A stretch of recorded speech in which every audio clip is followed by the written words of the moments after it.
आणि सृष्टी राजेंद्र माने सोडून पहिली ते चौथी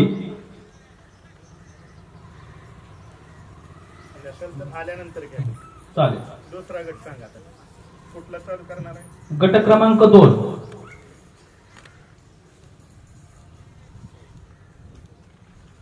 ईश्वरी वैजनाथ आवटे तुळशी इयत्ता 6वी.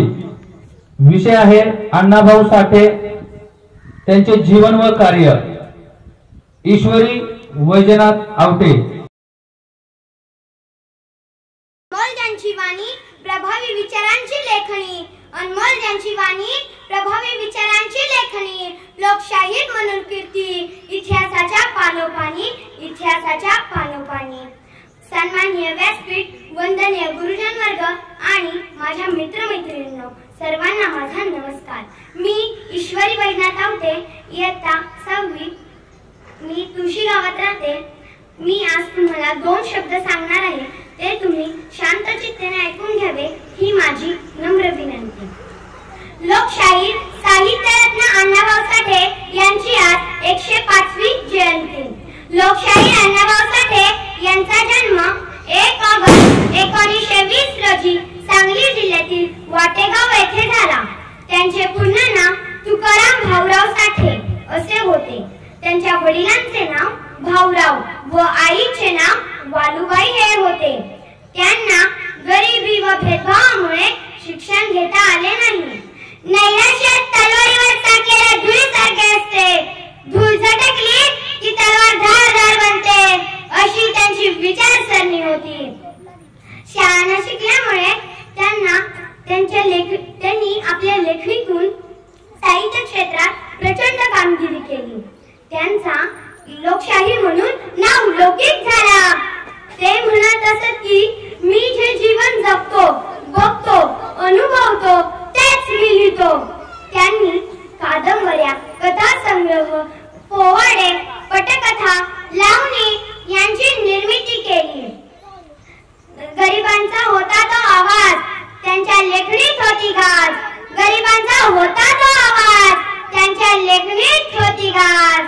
शोषितांसाठी लढला खरा अण्णाभाऊ साठे चमकता तारा, अण्णाभाऊ साठे चमकता तारा. त्यांची मुंबईची लावणी व माझी मैना गावावर राहिली या लावण्या अविस्मरणीय आहेत.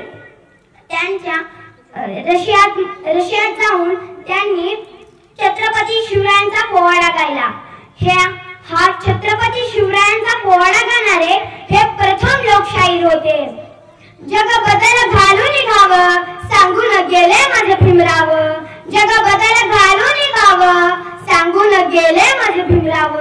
हे आंबेडकरावरील गीत खूप गाजले.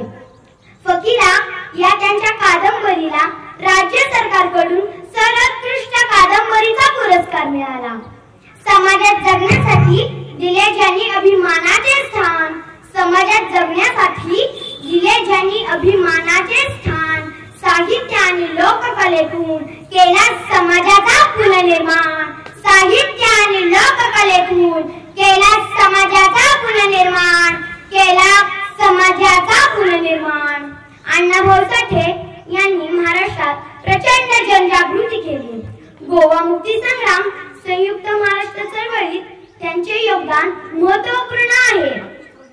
निरक्षर कसा जो 1.5 दिवस शाळेत गेला, केवळ मातंग म्हणून त्याला शाळेतून हाकलला. याच उद्रेकातून त्याने अवघा समाज आपल्या लेखणीतून मांडला. हादरून सोडला सह्याद्री सारा, पण त्याने संयुक्त महाराष्ट्र घडविला. रस्त्यावर झोप छप्पर नाही, तरी स्वप्नांची आशा कमी नाही. रस्त्यावर झोप छप्पर नाही, तरी स्वप्नांची आशा कमी नाही. अण्णाभाऊ साठेंचा प्रत्यक्षात देतो गरिबांना जगण्याचा प्रकाश, देतो गरिबांना जगण्याचा प्रकाश. अशा या थोर शिवशाहीर भारताच्या साहित्यातील साहित्यरत्न अण्णाभाऊ साठे यांचे 18 जुलै 1969 रोजी निधन झाले. त्यांच्याबद्दल किती बोलले तरी कमीच आहे. जाता जाता एवढाच म्हणेल, जाता जाता एवढाच म्हणेल, खरं तर नाजूक पाकळ्या किती सुंदर असतात ना, खरं तर नाजूक पाकळ्या किती सुंदर असतात ना. रंगीत काका तर रोजच उमलत असतात, रंगीत काका तर रोजच उमलत असतात. नजरेत भरणारे तर सर्वच असतात हो, पण अण्णाभाऊंसारखे कमी असतात, पण अण्णावांसारखे हृदयात राहणारे व्यक्ती फार कमी असतात. एवढे बोलून मी माझे 2 शब्द संपवते. धन्यवाद. जय लहुजी, जय महाराज.